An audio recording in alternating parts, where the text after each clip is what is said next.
اور پانی کا اتنا بہاؤ ہوگا کہ یہ موجودہ جو حکومت ہے سیٹ اپ ہے اس کو ابھی سے سوچنا چاہیے. بڑی اچھی بات کی. اور وہ میری بات کرنے کا مقصد یہ تھا, مجھے تو نہیں پتا تھا نہ ہی میں کوئی نجومی ہوں نہ ہی کوئی ایسا علم ہے میرے پاس, صحیح. میں تو ایک ایسا تجزیہ پیش کیا کہ ایسے ہو سکتا ہے کہ جب اتنے بڑے گلیشیئر پگھلیں گے, بارشیں ہوں گی, تو لامحالہ پانی آئے گا, اس کا کوئی نہ کوئی سدباب ہونا چاہیے. یعنی موسمیاتی تبدیلی کی طرف آپ نے بڑا اشارہ دیا تھا.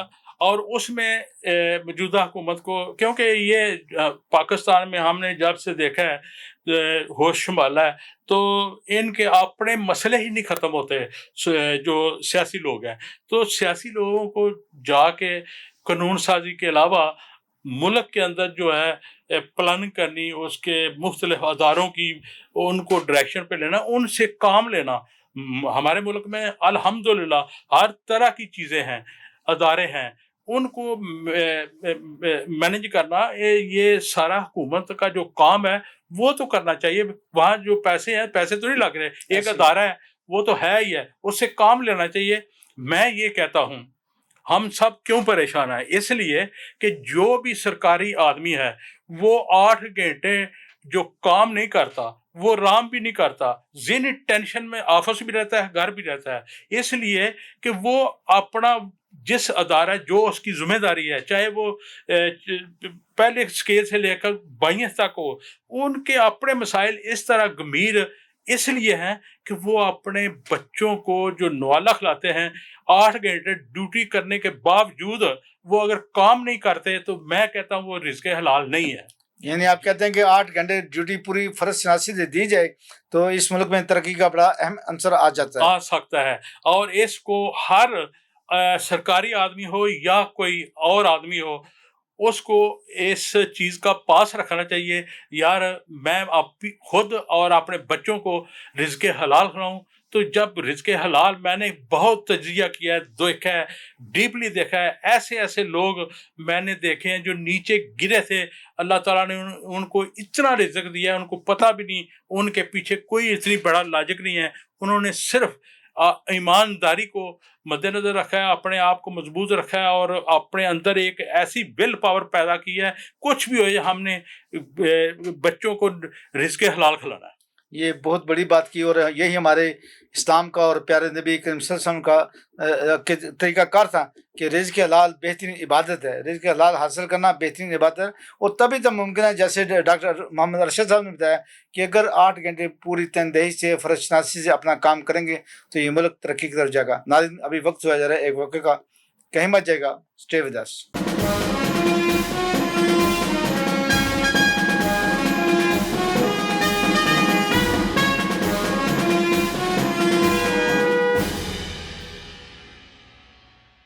ویلکم بیک ناظرین, خوش آمدید. بڑا اچھا تجزیہ پیش کیا ڈاکٹر محمد ارشد صاحب نے, جیسے کہ وہ کہہ رہے تھے کہ آنے والا وقت موسمیاتی تبدیلیوں کی وجہ سے گرمی سے گلیشیئر پگھلیں گے اور اس ملک کے اندر بحران پیدا ہوگا. بجائے وہ پانی جو ضائع ہو جائے اس کو اگر ایک اچھی منصوبہ بندی کے تحت ہم استعمال میں لا سکتے, ڈیم بنا سکتے اور بہت سے ایسے چیزیں کر سکتے, تو یہ ملک اس میں فائدہ ہوتا, نہ کہ الٹا اس کا نقصان ہوتا. آئیے ناظرین آج ان سے پوچھتے ہیں کہ ابھی انہوں نے جو دورہ کیا ہے کیسا دورہ ہے, اور لوگوں کی اقوام کے اندر کیا طاقت ہے کو فرض شناسی, جیسے انہوں نے خود بھی پہلے کہا, کام کرتے ہیں 8 گھنٹے اگر کام کرتے ہیں پھر کام کرتے ہیں, ریسٹ نہیں کرتے. کیا کہتے ہیں آپ ڈاکٹر صاحب؟ اچھا, اس میں اکثر آپ کے پروگرام میں یہ بات ضرور کرتا ہوں کہ جو بھی میں نے جہاں بھی گیا ہوں, جتنے بھی ترقی یافتہ ملک ہیں, ان کی سب سے بڑی انویسٹمنٹ اور سب سے زیادہ توجہ پہلی کلاس سے لے کر 10ویں کلاس تک ہے. بے شک. اور بچے کو پہلی سے لے کر 5ویں کلاس تک اس قدر وہ پالش کر دیتے ہیں, ان کو بیٹھنا اٹھنا گھر میں, اسکول میں اور مختلف جگہ پہ کس طرح زمانے کو ٹریٹ کرنا ہے, وہ اس طرح اس کو پالش کرتے ہیں. وہ کتابی کیڑا نہیں بناتے ہیں. صحیح. کتابیں شروع میں اتنی نہیں دیتے جتنی کہ ہم نے دی ہوئی ہیں. ہمارے تو بچوں کے بستے اس قابل ہی نہیں ہوتے کہ بچہ خود اٹھا سکے. بڑی بات ہے. اتنے بیگ میں پتہ نہیں کیا کیا کون کون سے مضمون ہیں. تو جب کسی بچے کے ساتھ آپ دیکھیں گے یا سفر کریں گے، باہر نکلے گا تو آپ کو پڑھا لکھا بچہ بھی آپ کہیں گے یار یہ کتنا جاہل ہے، اس کو بیٹھنے کا نہیں پتا، اس کو کھانے پینے کا نہیں پتا، یہ جب گاڑی سے کوئی چیز کھاتا ہے تو شیشہ نیچے اتار کے موٹر وے پہ پھینک دیتا ہے، یا گھر سے چیز باہر پھینک دیتا ہے، صفائی ستھرائی کا نہیں پتا، بولنے کا نہیں پتا، گھر کو کس طرح بیٹھنا ہے اٹھنا ہے، آئے گئے کو کس طرح. یہ بنیادی چیزیں ہوتی ہیں جو پہلی کلاس سے لے کر 5ویں کلاس تک اس کو اس طریقے سے پالش کر دو. اور یقین جانے میں دیکھیں آپ، جب میں نے اسی پروگرام میں بتایا ہے کہ میں 6 7ویں کلاس میں تھا تو مجھے آج تک ایک ہی پیریڈ نے آج تک میں نے اس کو اس طرح پک کیا کہ آج تک جو بھی میں اسیس کرتا ہوں، جو بھی وہ میرے ہر روز مجھے وہ بات یاد آتی ہے، اور اس کا ہی نتیجہ ہے کہ بچپن میں ہمیں جو سکھایا جاتا ہے وہ کبھی بھی ہم ادھر ادھر نہیں کرتے. یہ بھی ہو سکتا ہے کہ ہم نے جوائنٹ فیملی میں مثال کے طور پر بہت کچھ سیکھا ہے تو ہم اپنے بچوں کو وہ ماحول نہیں دے سکے جو ہمیں ملا ہے، مگر پھر بھی جو ہمیں ملا ہے وہ اگر نہیں دے سکتے تو جو موجودہ وقت گزر رہا ہے کم سے کم آپ 2 گھنٹے 1 گھنٹہ آدھا گھنٹہ کھانے کے دوران بچوں کے ساتھ بیٹھ کے ان سے موبائل ایک سائڈ پہ کر کے مکمل توجہ کے ساتھ کھانا اور بات چیت کریں گے تو ان کا جو بیٹھنا اٹھنا گھر سے لے کر اسکول میں بھی اگر وہ سیکھیں گے تو یقیناً یہ 1-2 سال میں وہ اس طرح پالش ہوگا، دنیا کے کسی کونے میں بھی جائے گا تو یہ یوں لگے گا یار واقعی یہ بچہ کہیں پڑھا لکھا ہے اور اس کو اٹھنے بیٹھنے کا سلیقہ ہے. ڈاکٹر صاحب بڑی اچھی بات کی بچوں کے حوالے سے کہ ان کو کھانے کے دوران کم از کم ڈسکشن کرنی چاہیے اگر آپ کو ویسے ٹائم نہیں ملتا. لیکن میں چونکہ آپ کے نواسے جو ہیں وہ جاپان میں بھی ہوتے ہیں، آپ کی بیٹی بھی وہاں پہ ہے، داماد بھی وہاں پہ ہے، اور وہاں کے بچوں کا جو جاپانی بچے ہیں وہ کیا کرتے ہیں، اور وہاں پہ آپ کے جو بچے ہیں وہاں پہ گئے تو کیسے مرج ہو جاتے ہیں، کیسے مکس ہو جاتے ہیں جاپان کی کمیونٹی کے اندر. اچھا یہ دیکھیں پاکستانی بچے ہر اسکول میں ادھر کافی تعداد میں ہیں، مگر جب اسکول سے آپ لینے جائیں یا چھوڑنے جائیں تو وہاں جب چھوڑنے جاتے ہیں تو وہاں کا جو اسکول کا بڑا ہم تو ہیڈ ماسٹر کہتے تھے، اب پتہ نہیں اس کو کیا کہتے ہیں، وہ گیٹ کے باہر آتا ہے، ہر بچے کو وہ ویلکم کرتا ہے، پیار کرتا ہے، اس کا ہاتھ چومتا ہے. بچہ جب ایک یونیفارم میں ہوتا ہے، ہیلمٹ پہننا ہوتا ہے، یونیفارم. آپ جب بچہ گاڑی سے اتر کے ان بچوں میں شامل ہوتا ہے تو دور سے آپ اپنے بچوں کو پہچان نہیں سکتے کہ یہ پاکستانی ہے یا جاپانی ہے یا وہ سری لنکا کا ہے یا انڈیا کا ہے یا بنگلہ دیش کا، سارے ایک ہی رنگ میں رنگ جاتے ہیں، ایک ہی یونیفارم میں ایسے لگتے ہیں جیسے یہ بچے جاپانی ہیں. ماشاءاللہ. کیونکہ جاپانی جو طریقہ کار ہے اسی طریقے سے انہوں نے چلنا ہے، اسی طریقے سے ان کو پک کرنا ہے، اور اپنی کلاس میں جاتے ہی انہوں نے بیگ بوتل پانی جو بھی ہے وہ ساتھ ہے، کچھ خوراک کھانے کو اسکول میں ملتی ہے. تو وہ جب بچے جاتے ہیں جانے سے پہلے انہوں نے اپنا کمرہ صاف کرنا ہے، اپنا گراؤنڈ صاف کرنا ہے، اسکول سارے کی صفائی کر کے تو پھر انہوں نے کلاس کا جو سسٹم ہے وہ ہر کلاس کا مختلف جو بھی طریقہ کار ہے وہ اسٹڈی کرنے کے بعد جب چھٹی ہوتی ہے تو باقاعدہ ہر کلاس کے ٹیچر جو ہے ایک لائن میں بچے یونیفارم میں گاڑیوں تک آتے ہیں، پیدل والے پیدل جاتے ہیں، سائیکل والے سائیکل پہ جاتے ہیں، جو گاڑیوں میں جانا ہوتا ہے کچھ پیدل جاتے ہیں، وہ بھی ایک لائن میں جاتے ہیں. ان کو سارا آپ جب دیکھیں گے تو آپ کو دیکھ کے یہ محسوس ہوگا یار واقعی یہ کوئی قوم ہے جن بچوں کو اس طرح انہوں نے پالش کیا ہے، کوئی ادھر ادھر نہ کوئی مستی کرنی ہے نہ کوئی چیز چھیڑنی ہے، سیدھا ڈائریکشن پہ انہوں نے وہی جو اسکول سے سیکھا ہے، گھر سے سیکھا ہے، بچوں سے سیکھا ہے، اسی طرح وہ چلتے ہیں. بڑی اچھی بات کی ڈاکٹر صاحب آپ نے. جب یہ 2nd ورلڈ وار میں جاپان نے سرنڈر کیا تھا، ہتھیار ڈالے تھے، تو ان کے بادشاہ نے یہ کہا تھا انگریزوں سے کہ صرف تعلیم جو ہے وہ ہمیں دے دو, ہم اپنے بچوں کی تعلیم خود کریں گے. بے شک ہماری فیکٹریاں لے لو, ہمارے دفتر لے لو, اس سے ہمیں کوئی کر دی, لیکن ہمارے بچوں کی تعلیم جو ہے وہ ہم خود کریں گے. تو یہ واقعہ آپ نے جیسے بتایا ویسے ہی تھا. لیکن یہ بتائیں کہ وہاں کے بچوں کی تعلیم کب شروع ہوتی ہے؟ یہ بچوں کی تعلیم وہ سب سے پہلے تو بچے کی درسگاہ ماں کی گود ہے, اس کے والد ہے, بچے کے بہن بھائی ہیں, گھر سے وہ کم سے کم وہ 4 سال کا ہوگا جو سمجھ سکتا ہے. بچہ چھوٹا 3 سال کا اسکول نہیں بھیجتے, 4 سال کا بھیجتے ہیں, اور 2 سال کے بعد بکس اور کاپی اس کو 2 سال ویسے ہی اسکول میں اس کو ایسا پالش 2 سال اس کو بک نہیں پکڑاتے ہاتھ میں بھی, کچھ نہیں, پریکٹیکل کراتے ہیں ہر چیز پہ. ٹھیک ہے. اچھا, یہ تو دیکھیں اگر جاپان پہ ہم بات کرتے رہیں گے تو بے شمار ہے, ہر ٹاپک کے میں کافی ٹائم آپ کو دے سکتا ہوں. مگر لب لباب جو ہے یہ میں نے بتا دیا ہے کہ بچپن سے ہی اسکول میں سب لوگوں کو انویسٹمنٹ کرنی چاہیے, گورنمنٹ کو توجہ دینی چاہیے, اسکول میں ڈسپلن اچھا, تنہائیں اچھی, بلڈنگ اچھی, بیٹھنا اچھا ہونا چاہیے جس سے بچہ پالش ہو. تو اس کے علاوہ شاہ صاحب میں جب واپس آیا تو میں سوچا چلو رستے میں سنگاپور ہے وہاں چلا جاؤں, تو میں سنگاپور گیا. لیکن ڈاکٹر صاحب ابھی ہم تھوڑا سا آپ کو روکیں گے. جاپان کے سنے ہم نے ان کی پروڈکشن بہت زیادہ ہوتی ہے سبزی کی, پھل کی, تو وہ اپنے جاپان کو کس طرح پھلتے پھولتے دیکھتے ہیں, کس طرح وہاں پہ تیاری کرتے ہیں اس سبزیوں کی اور پھلوں کی؟ اچھا, جب بچے اسکول سے پڑھ لے جاتے ہیں, ماسٹر کر لیتے ہیں, کچھ مختلف اداروں میں چلے جاتے ہیں, کچھ یقیناً ہر ملک میں کوئی اچھے بھی ہوتے ہیں, کچھ ایک ہی یونیورسٹی میں سارے ایم بی اے کرتے ہیں. جب پڑھ کے باہر نکلتے ہیں, ایک ایم بی اے والا جو بچہ ہے وہ کوشش کرتا ہے مجھے 30,000 کی نوکری مل جائے, میں پاکستان کی بات کرتا ہوں, اور کچھ 50 کی بھی کرتے ہیں, کوئی کروڑ 1 لاکھ روپیہ بھی لے کے نہیں کرنا چاہ رہا ہوتا. تو ایک ہی یونیورسٹی میں ایک ہی کلاس میں پڑھے ہوتے ہیں, مگر جب پالش ہو کے نکلتے ہیں کتنا کسی نے اپنے آپ کو اس ماحول میں ڈانپ کے کتنا پالش ہو کے باہر نکلا ہے اس کا اس وقت پتہ چلتا ہے.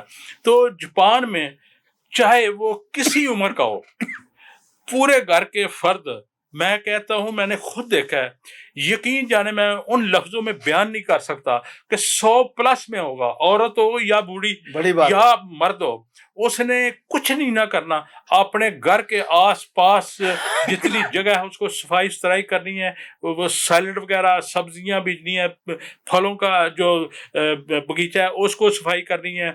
اگر پھر بھی ٹائم بچے تو ممکن ہے اگر روڈ کے اوپر ان کو کوئی واک کرتے ہوئے کچرا نظر آیا تو وہ بھی اٹھا کے اس نے باسکٹ میں ڈالنا ہے. وہ اپنے اندر وہ تکبر نہیں پیدا کرتے.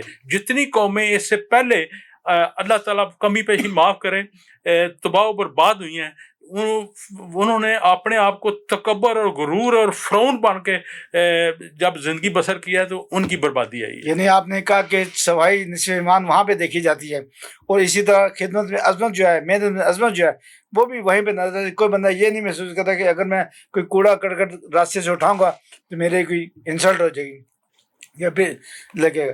ناظرین, ابھی وقت ہوا جا رہا ہے ایک واقعہ ڈاکٹر محمد ارشد صاحب سے, باقی جو انہوں نے ملک دیکھے ہیں ان پہ بھی بات ہوتی ہے, لیکن ابھی وقت ہوا جا رہا ہے ایک واقعہ کہیں مت جائے گا. اسٹے ود اس.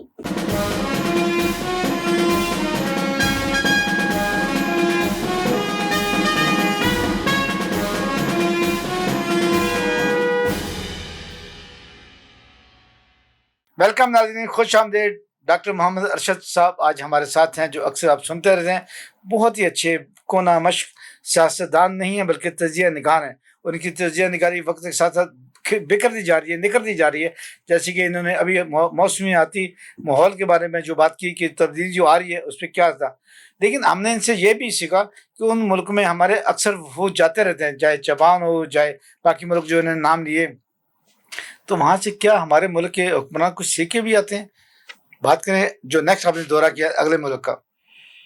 اچھا سر, جاپان سے میں جب واپس تھائی آنا تھا, تھائی سے میں نے سوچا چلو ایک دن میں وہاں سٹے کر لوں.